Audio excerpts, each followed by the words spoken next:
Imagine for a moment that a loved one disappears without warning, leaving behind only questions. Where did they go? Are they safe? Is this some macabre prank? Did they leave of their own volition, or did some tragedy befall them? The unknown can be frightening, but for those left behind, the questions can be even more terrifying. These were the kinds of questions that echoed through the minds of those touched by the inexplicable disappearance of Natalee Holloway in 2005, during what should have been a celebratory graduation trip to the Caribbean paradise of Aruba. On that ominous night, Natalee was glimpsed leaving a nightclub, her figure adorned in a blue denim miniskirt, a multicolored halter top, and black flip-flops. The following day, she failed to board her flight home and vanished without a trace, never to be seen again. In the years that followed, the mysterious disappearance of Natalee Holloway unfolded into an international spectacle. Who was the elusive prime suspect slipping in and out of police custody, leaving a trail of unanswered questions? And why did the case take such unexpected turns, including an attempt to extort the victim's mother? What happened to Natalee that fateful night? And why did she never board her flight? Let's take a deeper dive.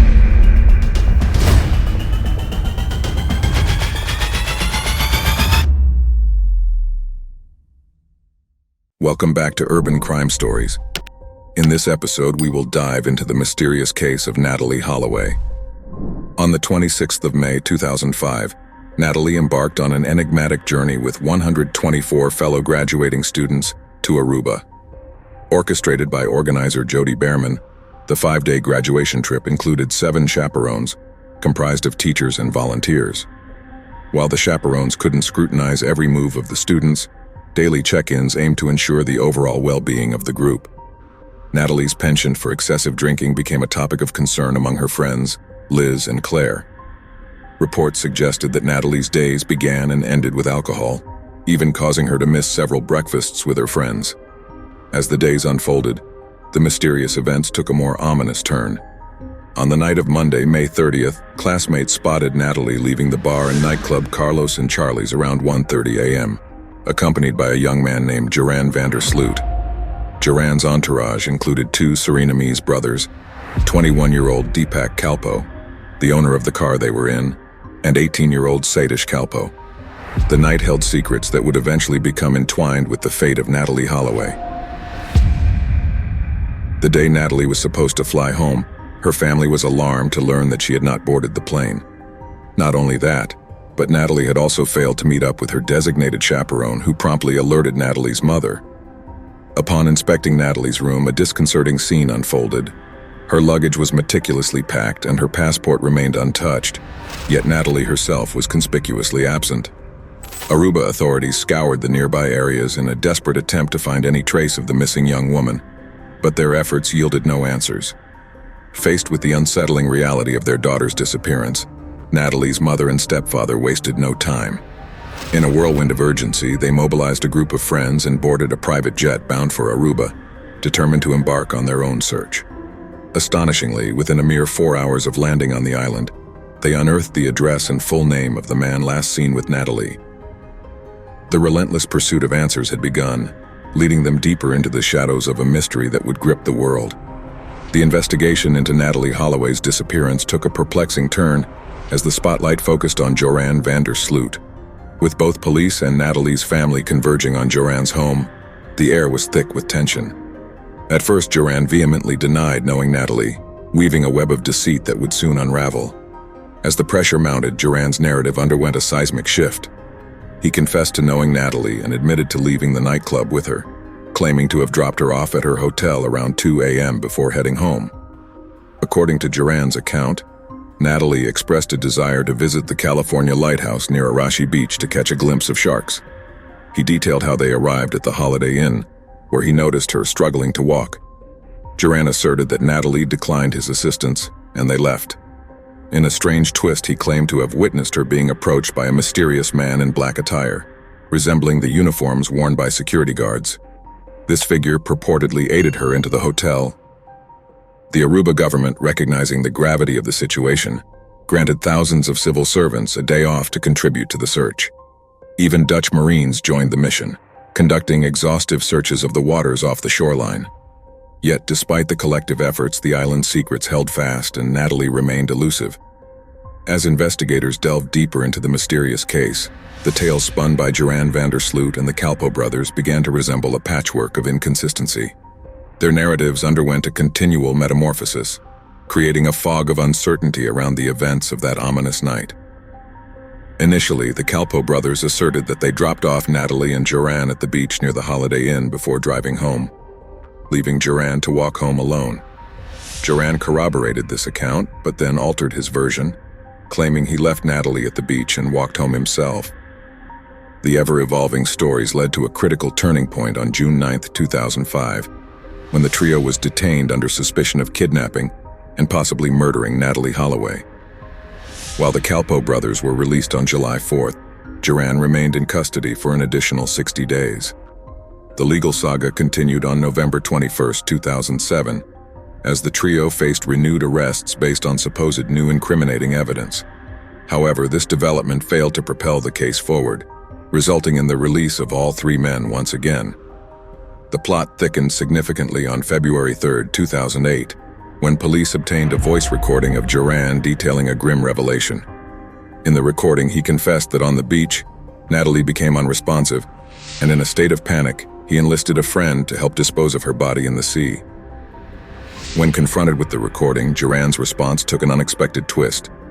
He claimed he had been fabricating the entire story to his associate. The tendrils of deception and uncertainty continued to weave an intricate tapestry, obscuring the truth behind Natalee Holloway's disappearance, extortion, lies, and a shattered truth.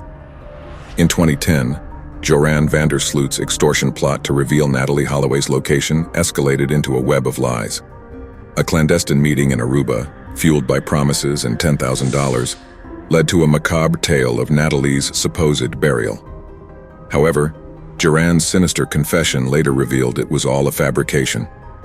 Seeking revenge against Natalee's family, he took the money and fled to Peru for a poker tournament. In 2017, the chilling truth resurfaced in The Disappearance of Natalee Holloway, featuring claims by John Christopher Ludwig. Allegedly paid by Joran, Ludwig described a gruesome scenario of unearthing and destroying Natalee's skeletal remains off the coast of Aruba. The docuseries speculated Joran drugged Natalee in 2005, causing her death, and enlisted his father's help in burying her. Despite ongoing revelations, the truth remains elusive, haunting Natalee's family. In 2012, despite objections, Natalee was declared deceased, closing a heartbreaking chapter on a dark and enduring mystery. 5 years after Natalee Holloway's disappearance, the shadows of Joran van der Sloot's deeds deepened with the murder of 21-year-old Stephanie Flores Ramirez in his Lima, Peru hotel room. Leaving do not disturb instructions for his room, Joran's sinister act was temporarily concealed, further delaying the discovery of Stephanie's lifeless body. After altering his appearance, Joran was apprehended in a taxi near Vina del Mar, Chile, and transported back to Lima. There he found himself incarcerated in the high-security Castro prison. On January 12, 2012, Joran pled guilty to the murder of Flores. Authorities suspected his motive was to pilfer her casino winnings. The subsequent day, he received a 28-year prison sentence, yet steadfastly maintained his innocence in Natalee's case. The tale took a more sinister turn in 2021, when Joran was discovered orchestrating a drug trafficking scheme from within prison walls. This revelation resulted in an additional 18 years added to his sentence, cementing his place as a figure whose criminal odyssey extended far beyond the boundaries of a single dark night in Aruba. In a surprising turn of events in 2023, Peruvian authorities agreed to extradite Joran van der Sloot to the United States to face charges related to his 2010 extortion scheme. Justice and Human Rights Minister Daniel Morait Romero announced Peru's decision, citing the alleged crimes of extortion and fraud against Natalee Holloway's mother, Beth. The indictment against van der Sloot revealed a plot to sell false information about the location of Natalee's remains to her mother in exchange for $250,000. Reacting to the news, Beth Holloway released a statement expressing both the enduring pain of her daughter's disappearance and a sense of justice finally being realized.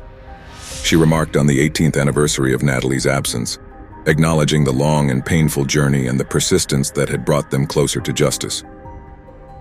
It was reported in October 2023 that Joran van der Sloot was prepared to disclose details about Natalee's murder, in exchange for a plea bargain in his 2010 wire fraud and extortion charges.